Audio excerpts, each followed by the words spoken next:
नमस्कार दोस्तों, जरा उन स्थितियों की कल्पना कीजिए जिसकी तस्वीर रात में आई। पश्चिम बंगाल की मुख्यमंत्री ममता बनर्जी अपने विधानसभा क्षेत्र के इलाके में स्ट्रांग रूम के बाहर करीब करीब 4 घंटे तक धरने पर बैठी रही। करीब करीब 8:30 बजे से लेकर रात 12:30 यानी आधी रात तक।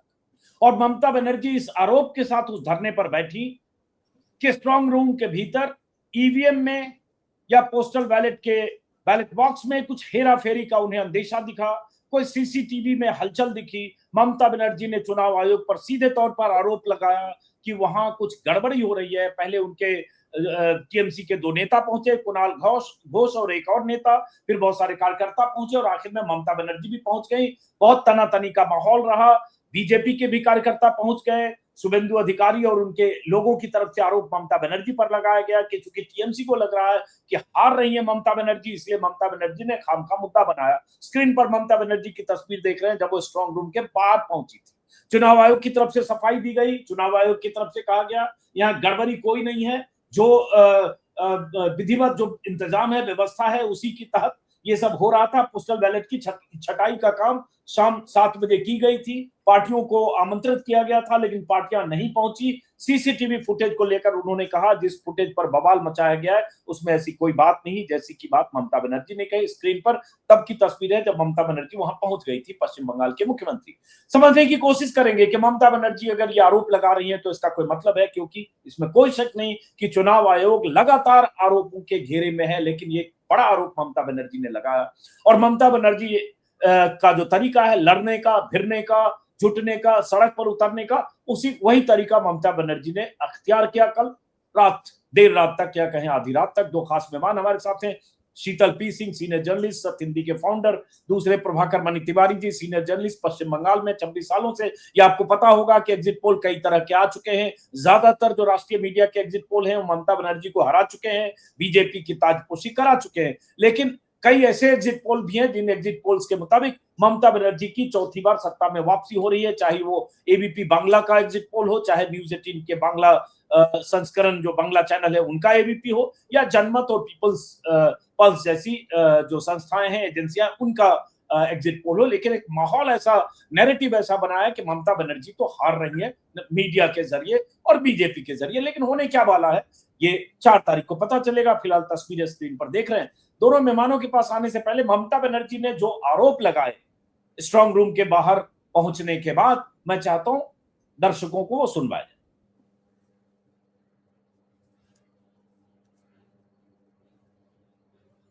इंडोर में सीसीटीवी से हमारा जो ईवीएम मशीन है इधर में स्टोर रूम है, तो आप लोगों को जानकारी है कि नेताजी इंडोर में सीसीटीवी से हम पाया गया और बहुत सारे जगह में कि उधर में मैनिपुलेशन हो रहा है और बाहर का आदमी आके वो खुल रहा है, देख रहा है, पोस्टर डायलॉग को इधर उधर कर रहा है। और देखने का बाद मैंने जब सीसीटीवी देखा टीवी में, तो मैंने सोचा मैं भी तो देख के आऊँ। तो पहले तो सेंट्रल फोर्सेस मेरे को एंट्री करने नहीं देते थे। उसके बाद पूछा किसी से, बोला नहीं हम लोग, हमको जाने का हक है, बिकॉज वो लोग पहले किसी को अंदर में जाने नहीं देते। लेकिन as per our election rules, the candidate and election agent of any party is allowed up to the sealed room, not inside the sealed room but outside at the door of sealed room. बहरहाल ममता बनर्जी बहुत देर तक, जैसा कि मैंने कहा, लगभग 4 घंटे तक स्ट्रांग रूम के बाहर धरना देकर बैठी रही। वहां से निकली तो उन्होंने एक वीडियो भी दिखाया पत्रकारों को, जिस वीडियो में सीसीटीवी का फुटेज शायद को फेस टाइम के जरिए कर रहा था लाइव, ऐसा उन्होंने कहा। ये अगर ऑडियो सुन सकते हैं, जरा इस ऑडियो को भी सुनते हैं। आप पढ़ लो, मैं नाम नहीं बताएंगे।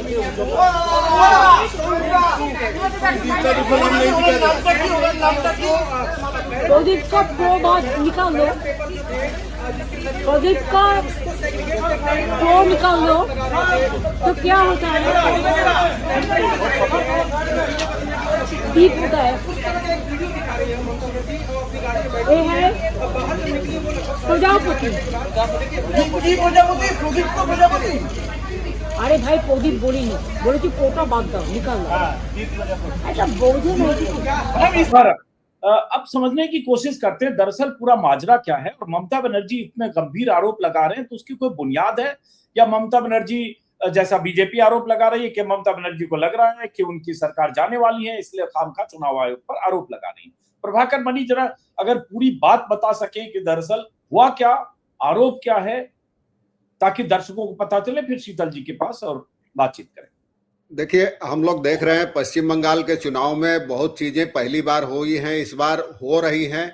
और ममता बनर्जी तो दूसरे दौर के मतदान के पहले से ही कहती रही हैं कि चुनाव आयोग ईवीएम में गड़बड़ी कर सकता है। अपने पार्टी के नेताओं समर्थकों से अपील करती रही हैं कि 24 घंटे रात भर जग के भी पहरा देना होगा स्ट्रांग रूम के बाहर, जहां जिस इमारत में रखा गया है ईवीएम को वहां पहरा देना होगा। उसी हिसाब से पार्टी के लोग वहां लगातार पहरे पे हैं और दर्जनों कार्यकर्ता, बड़े नेता भी वहां चक्कर लगा रहे हैं, पहरे पे हैं। कल शाम को अचानक खबर आई कि जहां नेताजी सुभाष स्टेडियम के नेताजी इंडोर स्टेडियम में खुदीराम अनुशीलन केंद्र के भीतर ईवीएम रखा है, वहां भीतर कुछ लोग हैं और कुछ गड़बड़ी कर रही है।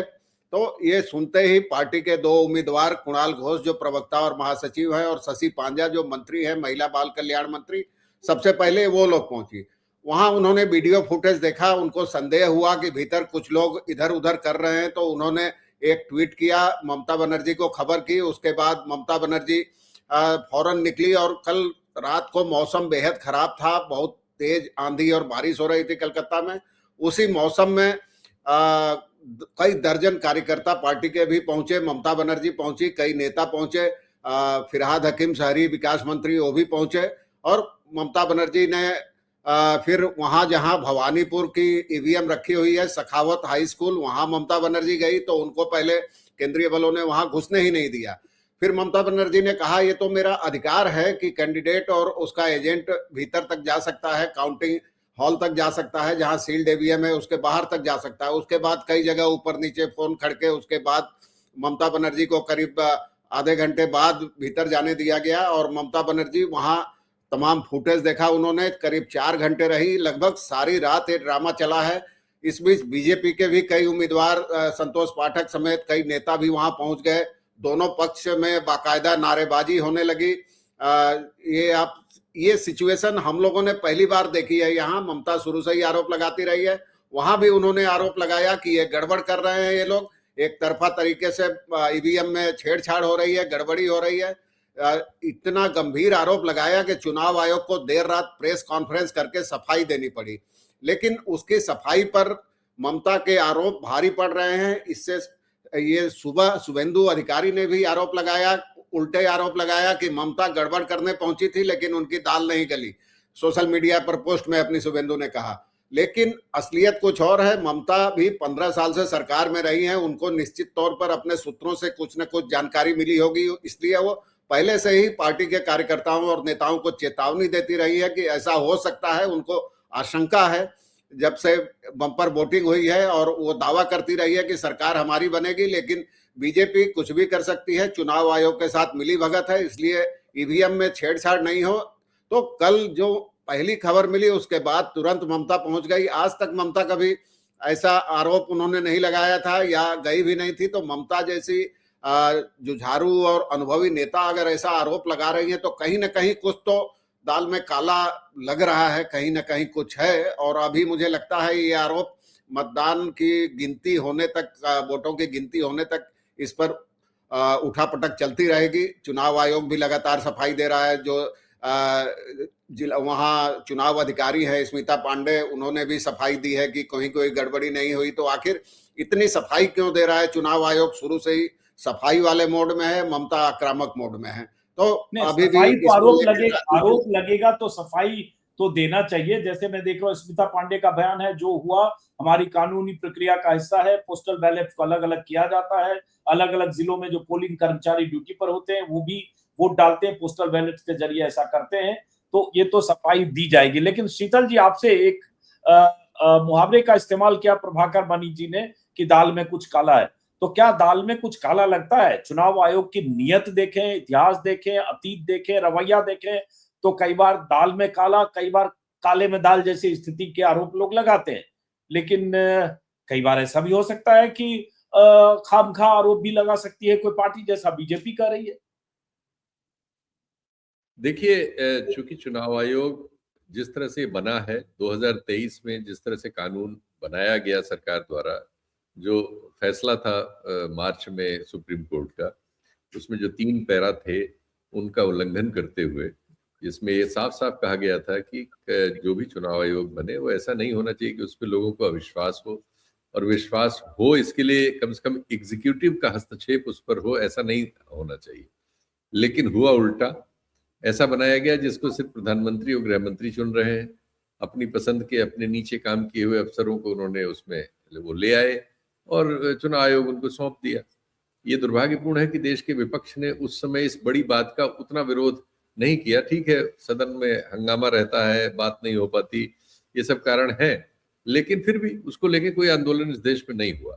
जब आपने एक बड़ी गलती, एक सीधे सीधे सुप्रीम कोर्ट के आदेश की अवहेलना स्वीकार कर ली, तो अब बाद में उसमें रोने छटपटाने से तो अब ये परेशानी रहनी ही रहनी है। और वो अपना वैसा ही आचरण कर रहे हैं। वो बिल्कुल नहीं लगता कि वो ट्रांसपेरेंट रहना चाहते हैं, नहीं लगता कि वो जवाबदेह रहना चाहते हैं।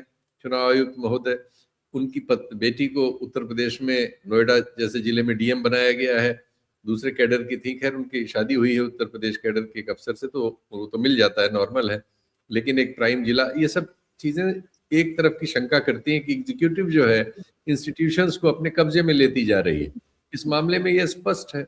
अब उसके बाद ये चुनाव, बंगाल का चुनाव कुछ इस तरह से हो रहा है जिसमें लग रहा है कि केंद्र की सरकार, देश का कारपोरेट्स, बहुत बड़ा धन और देश के सबसे बड़े संगठन, और फिर हिंदू मुस्लिम की पॉलिटिक्स जिसमें बहुसंख्यकवाद का तड़का ओपनली लगाया जा सकता है, जिसको अब सुप्रीम कोर्ट तक की एक घोषित सहमति मिल गई है। SIR के जरिए ये पहली बार देश में या दुनिया में हो रहा होगा कि 27 लाख वोटर हैं कि नहीं, इस पे खड़े हुए हैं मार्जिन पे, और उसके बिना चुनाव हो जा रहा है। 27 लाख, ये कोई छोटी संख्या है। तो ये तो पूरा चुनाव शैम है वैसे तो मेरी नजर में, नतीजा जो भी हो, लेकिन इसमें सुप्रीम कोर्ट ने इस देश को और संविधान को फेल किया है। चुनाव आयोग को तो खैर बनाया ही इसलिए गया है कि वो सिर्फ जो सत्ता है उसके लिए उसकी सेवा करे, तो कुछ भी हो सकता है, लेकिन कुछ हो रहा है कि नहीं, इसके लिए तथ्यों की जरूरत होती है। अब तथ्य वहां जो है वो ऐसा कोई बहुत इशारा नहीं कर रहे हैं, लेकिन शंका तो बनी रहेगी, क्योंकि इनका इस चुनाव आयोग के इस कानून का ही गठन शंका के साथ हुआ है, और उसके बाद उसका अमल उसी तरह से हो रहा है। वो जवाबदेही है ही नहीं। उत्तर प्रदेश से वो ऐसे अफसरों को ले गए वहां, पुलिस अफसरों को, जिनके ऊपर उत्तर प्रदेश में बहुत गंभीर आरोप है, पक्षपात के, धार्मिक भेदभाव के। ऑब्जर्वर के तौर पर एक पुलिस का अफसर जाता है और वो वहां वैसी भाषा बोलता है जैसे वो माफिया हो। यहाँ नहीं दिखोगे, वो नहीं होगा, ये होगा तो वो कर दूंगा। क्या मतलब है भाई? लोकल, उसके लिए पुलिस है। आपको कुछ करना है, चेंज कर दीजिए। कोई थानेदार गड़बड़ कर रहा हो, कोई SP गड़बड़ कर रहा हो, आपके पास सारे राइट्स हैं, लेकिन आप कौन होते हैं सिवाय रिपोर्ट करने के, इन चीजों पे सिंघम बनने के? तो ये सब वहां हुआ। फिर जितने वीडियोज आए उसमें नजर आया कि जहां तृणमूल के लोग थे उनको भगाने के लिए तो लाठीचार्ज और केनिंग करते हुए हमें लोग दिखे, लेकिन एक जगह बीजेपी के कार्यकर्ता तृणमूल के कार्यकर्ताओं को पीट रहे हैं पुलिस की उपस्थिति में। पुलिस छोटी मोटी नहीं, पैरामिलिट्री फोर्स बगल से गुजर रही है, सब देखते हुए, सब गियर के साथ। हाँ। खड़ी है, गली के मामला है, उन्हीं के साथ लोग आ रहे हैं, उन्हीं के साथ जाके मारपीट कर रहे हैं, कोई कुछ नहीं कर रहा है। तो ये सब चीजें, पक्षपातपूर्ण रवैया बिल्कुल मिला। फिर गृह मंत्री अपनी ओर से बयान दे रहे हैं कि क्या नाम, 2 महीने तक CRPF पड़ी रहेगी, 4 महीने तक पड़ी रहेगी। अरे भाई, राष्ट्रपति शासन लगा हुआ है क्या वहां? शपथ ग्रहण हो जाएगी, जो मुख्यमंत्री फैसला करेगी, वहां की चुनी हुई सरकार फैसला करेगी, वो उस हिसाब से CRPF रहेगी कि अपने मन से रहेगी? तो जो ये सब चीजें जो है चुनाव में संस्थाओं का इस्तेमाल, IPAC के आप डायरेक्टर को चुनाव से पहले ED से पकड़वा ले रहे हैं, ठीक चुनाव के 10-15 दिन पहले, और उसके बाद जमानत का विरोध कर रहे हैं चुनाव के दौरान, और चुनाव खत्म होते ही उसकी जमानत हो जाने दे रहे हैं। तो क्या है ये सब भाई? ये लगातार ओपन जो है हम देख रहे हैं कि लोकतंत्र की संस्थाओं को नष्ट किया जा रहा है। चुनाव के नतीजे भले ही ममता बनर्जी के पक्ष में आए, जैसी बहुत सारी संभावनाएं हैं। दिल्ली के प्रेस की संभावना बीजेपी की ओर है, और कलकत्ता की प्रेस की संभावना ममता की ओर है। हमारी समस्या तो ये है कि हमारे काम में जो मीडिया का काम है, ये भी बहुत ही पक्षपातपूर्ण हो गया है, और ये जहां जिसकी ताकत देखता है उसकी तरफ झुका हुआ मिलता है। एग्जिट पोल जैसी चीजें जो है अब संदिग्ध बना दी इन्होंने चुनाव दर चुनाव। इस चुनाव में भी यही हो रहा है कि एक ही चैनल का बांग्ला संस्करण बंगाल में टीएमसी को विजयी करा रहा है और दिल्ली में बीजेपी को विजयी करा रहा है एक ही चुनाव में। तो हम लोग इस तरह के मतलब तथ्यों को भोगने के लिए अभिशप्त हो गए हैं पत्रकारिता में। ऐसे दौर में ये सब हो रहा है जी। अब एक सवाल और, चूंकि एग्जिट पोल का आपने जिक्र किया तो स्क्रीन पर हम कुछ पोल्स दिखाएंगे एग्जिट पोल कि जैसे जो पहले दिन परसों पोल आया वो सारे पोल, चाहे चाणक्य हो, पी मार्क हो, मैट्रिज हो और पता नहीं क्या क्या 3-4 जो भी था, उन सब ने तो क्लियर कट बीजेपी की सरकार बनवा दी। 175, 50, 60, 160 सब कर दिया। लेकिन दो पोल जो पश्चिम बंगाल के जो चैनल थे, जो नेशनल चैनल का बांग्ला चैनल, चाहे न्यूज 18 का बांग्ला हो, चाहे एबीपी का एबीपी आनंदा हो, और इसके अलावा 2-3 और पोल, वो पोल साफ साफ ममता बनर्जी की सरकार 160, 70, 80, 90 जैसे नंबर्स दे रहे हैं। तो ये बात समझ में नहीं आई कि एक नेशनल चैनल अपने बांग्ला चैनल के उसको एग्जिट पोल को ऑन अप नहीं कर रहा है क्योंकि वो वहां ममता बनर्जी की वापसी दिखा रहा है और दूसरे सर्वे वो दिखा रहा है। तो ये तो बड़ा गड़बड़ झाला हो गया कि बंगाल के चैनल्स कुछ कर रहे हैं, दिल्ली के चैनल कुछ कर रहे हैं। यही मैंने कहा कि ये जो बेशर्मी है हमारे मीडिया की, इस तरह से बेशर्मी हम करेंगे तो इस देश, ये सब लोग मिलजुल के इस देश की एकता को, देश में जो अंतर्विरोध है उनको बढ़ाने के काम में हम इनको इस तरह से देख रहे हैं। और दूसरी चीज, पत्रकारिता के अपने काम में आप 157वां रैंकिंग आई है, 157। दुनिया में लोकतांत्रिक और सभ्य देशों की संख्या 50 से ज्यादा नहीं है। यानी हमारी श्रेणी जो है उन देशों में है जो अभी न सभ्य हो पाए हैं, न ठीक से लोकतांत्रिक हैं, जो अधकचरे हैं और बहुत सारी आर्थिक और दूसरी कठिनाइयों में है, जिनके यहाँ जो सिस्टम है अभी बन नहीं पाया है, इंफ्रास्ट्रक्चर नहीं है, पैसे नहीं है, गरीबी बेतहाशा है, अराजकता है। हमारी श्रेणी वहां है। लेकिन हम चूंकि हर बात पर किसी पे आरोप लगा देते हैं, हमारे खिलाफ कुछ भी कोई चीज दुनिया में कहीं कोई लाएगा तो हमें उसमें एक षड्यंत्र बता देते हैं, कभी प्रूव नहीं करते, आरोप लगा के आगे बढ़ जाते हैं। तो हम अपने ऊपर कभी देख ही नहीं रहे, हम अपनी आत्मालोचना कर ही नहीं रहे हैं। हमारा जो पूरा मीडिया स्पेक्ट्रम है वो जातिवाद से आरोपित है और सही आरोपित है। उसमें हम एक बहुत बड़े समाज की कोई हिस्सेदारी ही नहीं रखते। हमारा तो अजीबोगरीब दौर चल रहा है कि आजाद हो। ये जैसे एग्जिट पोल है, चूंकि आप बहुत नंबर्स पर नजर भी रखते हैं, लोगों से बात भी करते रहते हैं, बहुत सर्वे वालों से, हालांकि आप भी बंगाल इस बार नहीं जा पाए, मैं भी नहीं जा पाया, लेकिन जैसे न्यूज 18 बांग्ला का एग्जिट पोल है जिसमें 166 सीटें टीएमसी, 71 बीजेपी, लेकिन इंटरेस्टिंग इन्होंने ये किया 50-50 पर 49 सीटें छोड़ी। 49 में से आधे इधर आधे उधर जा सकते हैं या कुछ भी प्लस माइनस हो सकता है। इन एनी केस वो अगर सारी सीटें भी बीजेपी को चली जाती है तो भी 166 टीएमसी को है। ये बांग्ला का है, न्यूज 18 बांग्ला अंबानी का चैनल है, जिसको न्यूज 18 इंडिया जो दिल्ली का नेशनल चैनल है उस पर नहीं दिखाया गया। दूसरा एक है एबीपी बांग्ला, एबीपी आनंदा उसका नाम है, उसके नंबर देखेंगे तो स्क्रीन पर 177 से 187, 95 से 110। उनका लोअर लिमिट भी बहुमत से 30 ज्यादा है, इनका अपर लिमिट भी बहुमत से 35 कम है, 36 कम है बीजेपी का। तो और इसके अलावा वो सारे एग्जिट पोल जो नेशनल चैनल पर चले, आपको क्या लग रहा है शीतल जी? ये पीपुल्स पल्स वाला है मेरा ख्याल है, और ये पीपल्स पल्स भी स्क्रीन पर आ जाएगा। ये एबीपी आनंदा अगर पीपल्स पल्स का चला है तो मुझे नहीं पता, पीपल्स पल्स भी और जनमत भी, वो भी स्क्रीन पर हम दे रहे हैं जी। हाँ, तो क्योंकि वो इसी के आसपास था, मैंने देखा था, इसी के आसपास है। हाँ, पीपल्स पल्स वाले चूंकि मेरे संपर्क में थे फील्ड में, वहां लगातार मैं उनसे बात कर रहा था, तो उन्होंने मुझे भेजा भी था, तो दिमाग में ऐसा आ रहा है कि शायद उन्हीं का है ये। खैर कोई बात नहीं। तो ये जो अब वहां से अनुमान आ रहे हैं, जो बहुत सारे लोग सोशल मीडिया वगैरह पे बहुत तरह के आकलन करते हैं, उसमें से एक का तो आकलन 3 चुनावों का 100% सफल रहा है। हालांकि ये पीपल्स पल्स है, ये पीपल्स पल्स है, सही कह रहे हैं, वही है पीपल्स पल्स का, ये आनंदा का है। हाँ। जी। तो आनंदा ने वहां पीपल्स पल्स को दिखाया और दिल्ली में जो है मैट्रिज और दूसरों को दिखाया। तो ये जो कैरेक्टर है ये बताता है कि हमारे मीडिया का जो कैरेक्टर है ये उसको दिखाता है। वहां वो वहां की ऑडियंस को एड्रेस कर रहे हैं, यहाँ वो दिल्ली को खुश करते हुए दिल्ली से रिलेटेड ऑडियंस को खुश कर रहे हैं। तो यहाँ वाले जीत गए हैं सारे सोशल मीडिया पे, और वहां सोशल मीडिया पे हालत खराब है।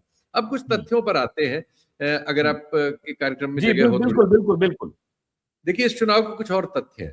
इस चुनाव में बहुत सारे प्लेटफॉर्म्स पर बहुत तरह का खर्च किया गया, प्रचार वगैरह में जो किया जाता है, इसमें डिजिटल प्लेटफॉर्म्स पे करीब 32 करोड़ रुपए खर्च हुए हैं। इस 32 करोड़ रुपए में 17 करोड़ बीजेपी ने किए हैं और करीब 15 करोड़ जो है टीएमसी ने किए हैं। लेफ्ट पार्टीज ने 1.5 लाख या 1.25 लाख कुल खर्च किए हैं और कांग्रेस ने 0 खर्च किया है। कांग्रेस ने यहाँ खर्च ही नहीं किया। कांग्रेस ने वैसे पूरे इस चुनाव में कुल 5 करोड़ रुपए खर्च किए हैं, जिसमें से आसाम और केरल में उसने खर्च किया। तो ये बताता है कि इस चुनाव में बंगाल में जो बाकी 2 पार्टियां थी, वो प्रचार की लड़ाई में तो उनका वो कहीं थी ही नहीं। तो अगर उनको 4%, 5%, 6% वोट मिल रहा है तो ये उनका कार्डर और ऑर्गेनाइजेशनल वोट होगा बस। तो ये भी इसका मतलब है ना कि उन दोनों पार्टियों ने, जिसमें कांग्रेस बड़ी पार्टियां हैं, देखें राष्ट्रीय पार्टी, इन्होंने गिव अप कर दिया। मतलब लगा ही नहीं कि भाई हमें कुछ मिलना नहीं है तो हम 10-5 करोड़ भी, 2-4 करोड़ भी क्यों खर्च करें। खर्च ये हो करें। गया इसका मतलब। लेफ्ट का तो हम समझ सकते हैं कि वो नहीं करते हैं और उनके पास होता भी नहीं है। तो लेकिन इससे ये लगता है कि अब ये जो चुनावी घुड़दौड़ है, इन सब में अब एक और केंद्रीय पार्टी जो केंद्रीय सरकार में है, जो केंद्र की ओर से घूस दिया करती है चुनाव से ठीक पहले, और वैसे रेवड़ी बांटने की आलोचना प्रधानमंत्री करते हैं, और चुनाव के वक्त किसान निधि में 6,000 रुपया ट्रांसफर कर देते हैं पूरे देश में हर किसान को। तो अपनी ओर से सब करते रहे, उसको रेवड़ी नहीं कहते। जब विपक्ष की कोई सरकार वही काम करती है तब रेवड़ी पे बहुत नाराज हो जाते हैं, रेवड़ी को ठीक करना चाहते हैं। तो अब चुनाव में ऐसा लग रहा है कि चाहे राज्य की सत्तारूढ़ पार्टी या केंद्र की सत्तारूढ़ पार्टी ही चुनाव लड़ पाएगी, क्योंकि चुनाव से पहले ममता बनर्जी जी ने युवाओं वगैरह को 1500 रुपए या 1200 एग्जैक्ट तो अभी प्रभाकर जी बताएंगे कि योजना के तहत दिए, महिलाओं को 1500 हमेशा देती हैं। इस तरह के बहुत सारे कैश वो डिलीवरी करती हैं। तो एक और वो है, अब उसके सामने कांग्रेस और सीपीएम जो डिजिटल प्लेटफॉर्म पे खर्च नहीं कर सकते, अखबार में विज्ञापन नहीं दे सकते, टीवी पर नहीं आ सकते, बैनर पोस्टर पे उतना खर्च नहीं कर सकते, तो ये लोग कैसे मुकाबला करेंगे? या इस तरह का कोई भी जो संगठन और होगा तो अब चुनाव एकदम हम कह सकते हैं कि ऐसा हुआ करेगा जैसे बिहार में हुआ कि सरकार जो थी उसने ठीक चुनाव के वक्त 10-10 हजार रुपया दे दिया। आसाम की सरकार ने 40 लाख महिलाओं को 18-18 हजार दे दिया। केरल और तमिलनाडु के मेरे पास आंकड़े नहीं, लेकिन वहां तो केरल में तो नहीं, तमिलनाडु में बहुत सारी चीजें दी जाती हैं, लगातार दी जाती हैं, दी गई होंगी। तमिलनाडु में ही सबसे पहले शुरुआत भी हुई थी, 30-40 साल से चल रहा है। वहां तो किसी जमाने में टीवी से लेके और पता नहीं क्या क्या दिया गया था, जयललिता और डीएमके उस दौर में, अगर देखें दशकों पहले। शुचिता के बहुत दावे करने वाली जो चुनाव आयोग है वो इन सब चीजों की खुली अनदेखी कर रहा है, और सुप्रीम कोर्ट और कोर्ट्स भी कर रहे हैं। तो अब हम बहुत ही अजीब स्थिति में है। इस देश में लोकतांत्रिक प्रणाली जो सिर्फ चुनाव तक सीमित रह गई है, उस चुनाव में भी अब ये तो सिर्फ वही पार्टियां लड़ पाएंगी अब जिनके पास बहुत सारा पैसा हो, या तो कारपोरेट उनके पीछे हो, बहुत ढेर सारा खर्च करें। जैसे मोदी जी के को प्रधानमंत्री बनाने के लिए पूरी बहुत बड़े पैमाने पर बहुत सारा खर्च किया गया, और उसके बाद वो उस पोजीशन में अपनी पार्टी में भी पहुंचे और देश में भी पहुंचे। तो कुल मिला जुला के चीजें सामान्य लोगों के हाथ से पूरी तरह से निकल गई है। अब वो सिर्फ कुछ पैसे लेके वोट देने वाली एक भीड़ के अलावा उनका कोई रोल नहीं बचा है। ये चीज मैं जरूर उल्लेखित। जी प्रभाकर मनी जी, अगर देखें 4 तारीख को काउंटिंग है, आज 1 तारीख है, बीच में 2 दिन पूरा बचा हुआ है, 2 तारीख और 3 तारीख। रात देखें तो 1 की रात, 2 की रात, 3 की रात जो कत्ल की रात होगी, कयामत की रात, क्योंकि 4 की सुबह ये है। तो इसका मतलब पहली रात में ही जो दृश्य देख लिया वोटिंग की अगली रात, दूसरे दौर की वोटिंग की अगली रात, तो ये 2-3 रात भी बड़ा क्रूशियल हो सकता है इसका मतलब। हाँ, या तनातनी टकराव का अंदेशा हो सकता है। अभी तो भवानीपुर से आया 292 सीटें, 94 सीटें। तनातनी तो है। कलकत्ता में आप निकलें तो महसूस किया जा सकता है, खासकर जहां काउंटिंग सेंटर है उसके आसपास तो तनाव है, काफी तनाव है। हमेशा दोनों पार्टियों के लोग वहां आसपास मंडरा रहे हैं। जितने दूर वो पाबंदी लगी है उससे दूर सब खड़े हैं, चाय दुकानों से लेकर नुक्कड़ तक लोग तो हैं, कैंडिडेट भी घूम रहे हैं, बड़े नेता भी घूम रहे हैं, तो तनाव तो काफी है। इसकी एक वजह है कि एग्जिट पोल चाहे जो कहें, दोनों पार्टियां असमंजस में हैं। दावे चाहे जिनके जो हो, दोनों पार्टियां असमंजस में हैं। तो तनाव है और 3 रातों को भी तनाव रहने की उम्मीद है। खासकर 3 तारीख की रात को मामला और तनावपूर्ण हो सकता है। और एग्जिट पोल की बात करें तो ये तो रक्षा कवच है, जिन्होंने नेशनल चैनलों ने भाजपा को जीतते हुए दिखाया। तो अगर वैसा नहीं होता है तो वो तो कह देंगे भैया हमने तो कुछ किया नहीं है, तो फला एजेंसी का हमने दिखाया था। आपको याद होगा जब प्रदीप गुप्ता रोए थे तो क्या उस चैनल ने माफी मांगी थी कि नहीं हमने गलत दिखाया? उन्होंने कहा ये तो एक्सिस माई इंडिया का पोल था, वो गलत हुए, रो रहे, माफी मांग ले। तो ये बहुत बढ़िया रक्षा कवच है। जबकि यहाँ जो लोकल चैनल है वो दिखाते हैं तो अपनी जिम्मेदारी लेते हैं, उनको यही काम करना है, उनका दर्शक वर्ग यही है, 80% दर्शक वर्ग, 90% यही है, तो वो जिम्मेदारी से काम करते हैं। न्यूज 18 बांग्ला उन्होंने नहीं कहा कि मैंने फला एजेंसी का कराया, अगर उल्टा होता है तो वो जिम्मेदारी लेंगे, लेकिन राष्ट्रीय चैनल ऐसी कोई जिम्मेदारी नहीं लेंगे। वो कह देंगे हमने तो फला एजेंसी का दिखाया था, इसमें हमारा तो कोई रोल नहीं था, ये तो फला एजेंसी का था। तो ये एक बहुत चमत्कारिक रक्षा कवच है उनके पास कि कुछ भी दिखा दो, उसके बाद रिजल्ट के दिन तो कुछ चुप्पी साध लो, बात खत्म हो जाती है। पिछली बार लोकसभा में हमने देखा ही। तो यहाँ तनावपूर्ण माहौल है, लेकिन साथ ही आम राय ये है कि सरकार दोबारा सत्ता में चौथी बार आ रही है, क्योंकि ऐसा कोई मुद्दा नहीं था कि बड़े पैमाने पर एंटी इनकम्बेंसी की लहर चले। और जो 10-10 हजार रुपए महिलाओं के खाते में बिहार में गए, या 40 लाख महिलाओं को 3600 करोड़ रुपए हिमंत विश्व शर्मा ने बांटा चुनाव के पहले, बख्शीश, बोनस, बिहू का गिफ्ट, ये सब बांटा, तो वहां अच्छा था। तो यहाँ अगर ममता ने दिया तो उसकी आलोचना करने का हक तो वहां सत्तारूढ़ जो पार्टी है उसको नहीं है। ममता बनर्जी ने जुआ साथी के तहत 1500 रुपए 84 लाख लोगों को दिया, उसकी आलोचना भाजपा कर रही है। लेकिन असम की चर्चा कहीं नहीं हो रही है कि असम में 3600 करोड़ रुपए चुनाव के पहले बांटे, विकास कार्यों के लिए सरकार के पास पैसा नहीं है। बंगाल पर पिछड़ेपन के आरोप लगाते हैं कि कर्ज इतना बढ़ गया है, फिर भी ममता रेवड़ी बांट रही है। असम कौन सा तकनीकी और विकसित राज्य बन गया है और लाखों उद्योग वहां लग गए हैं और करोड़ों रोजगार वहां पैदा हो गए। असम की स्थिति तो बंगाल से भी बदतर है। एक माहौल है उग्रवाद का जो कई दशकों से वो छाप, उससे असम अभी तक मुक्त नहीं हो पाया है। घुसपैठ का मुद्दा लेके जितना आक्रामक वहां ध्रुवीकरण है हिंदू मुस्लिम में, बंगाल में वैसा नहीं दिखता है। वहां तो मुख्यमंत्री ही जबरदस्त आक्रामक करते हैं। अभी एबीपी न्यूज पर 15 अप्रैल को जो मुख्यमंत्री ने बयान दिया था उसमें उन्होंने कहा था कि हम हमेशा प्रार्थना करते हैं कि भारत और बांग्लादेश के संबंध कभी सामान्य नहीं हो, बेहतर नहीं हो, क्योंकि बेहतर होगा तो घुसपैठ होगी, नहीं तो हम जबरदस्ती पुशबैक करते रहेंगे यहाँ से। तो अगर एक मुख्यमंत्री ऐसा बयान देता है तो सोचिए वो राज्य की हालत सोचिए और अंतर्राष्ट्रीय संबंधों पर उसका असर। जबकि सरकार दिनेश त्रिवेदी को भेज के संबंध सुधारने का प्रयास कर रही है, लेकिन किसी ने संज्ञान नहीं लिया, न किसी बड़े नेता ने खंडन किया, न बयान दिया उस पर। तो ये तो तस्वीर है।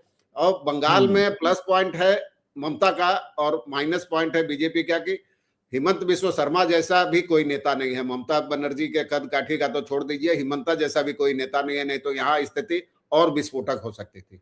चलिए, बहरहाल इस बातचीत को संक्षिप्त रखते हैं, देखते हैं 4 तारीख को नतीजे आएंगे। 11 बजते बजते मोटे तौर पर तस्वीर साफ हो जाएगी। मैं पहले के वीडियो में भी कहा कि वोटिंग की जब गिनती होती है तो 8 से 8:30 बजे तक पोस्टल बैलेट गिना जाता है।